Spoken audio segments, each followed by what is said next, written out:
Hello and welcome to Wheel Thing TV. I'm Dave Knoll. In this week's episode we are looking at the 2015 Volvo S60 D4.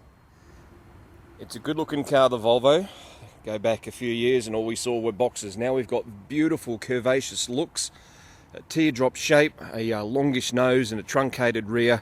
The old story is it looks fast when it's standing still. And in this case it certainly does. It's a gorgeous shape, very aerodynamic, and in this case with the diesel really ensures that you get maximum fuel efficiency. This has been averaging about 5.5 litres per 100 kilometres. It's showing probably close now to just under a half a tank, and we're well over 700 kilometres. Absolutely sensational stuff. Around the back at night we've got these beautiful almost neon style lights that come up. There's a couple of little bars that sort of come up this way inside them. And as you can see, it really is just an absolutely gorgeous car to look at.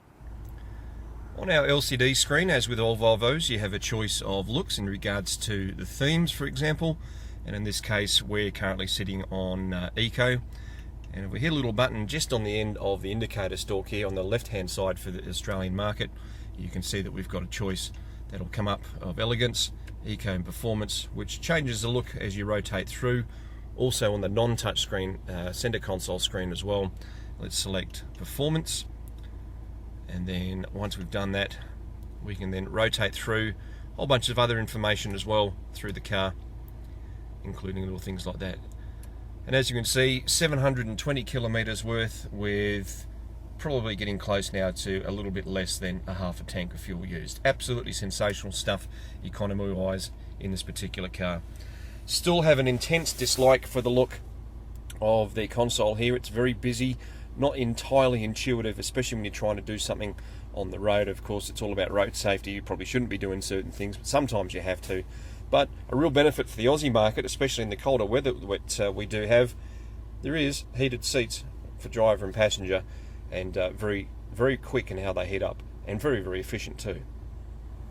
235 40 18-inch tyres, the Continental Conti Sport Contact 3. Say that with a mouthful of chips, but boy gosh, they grip, and they grip well. This thing absolutely handles like it's on rails. You can throw it into just about any turn, front wheel drive bearing in mind as well, and it will hang on like there is nobody's business.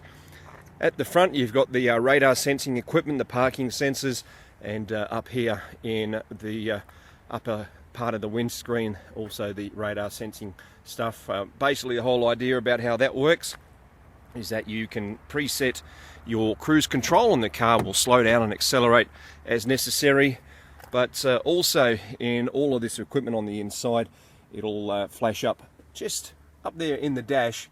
If you're following a car and that car all of a sudden slows and you haven't got your cruise control on, it'll still give you an audible and visible warning to say slow down, something's about to happen.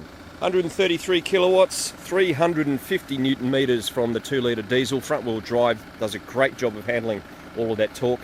The torque on tap from 1800 through to 4800 RPM. As a result, some sensational overtaking, acceleration up to about 8 seconds for 100 Ks. Certainly very, very rapid in the way that it handles it, but no torque steer whatsoever. 8-speed automatic gearbox, slurs through the gears. You'd hardly know that you're actually in gear half the time. Does come, of course, with that manual change option, which in personal choice I never use, but at the end of the day it's there for those that choose to use it. Fantastic car, fantastic engine, and just an overall fantastic package. Underway, the Volvo's got plenty of torque, as mentioned.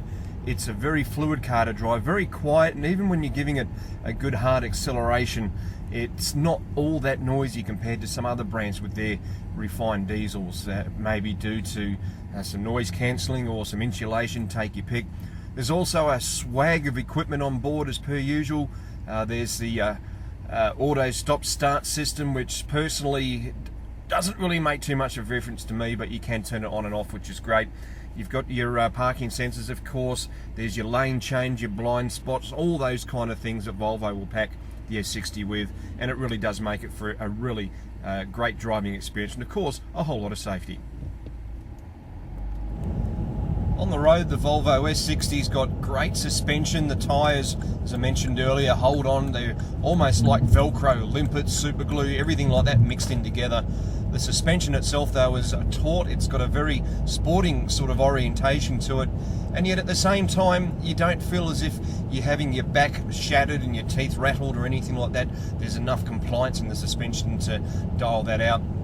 The steering itself, a little bit soft in the middle, but it does tighten up on either side, so a variable ratio set up in there makes turning circles fairly tight and also reasonably responsive once you're underway.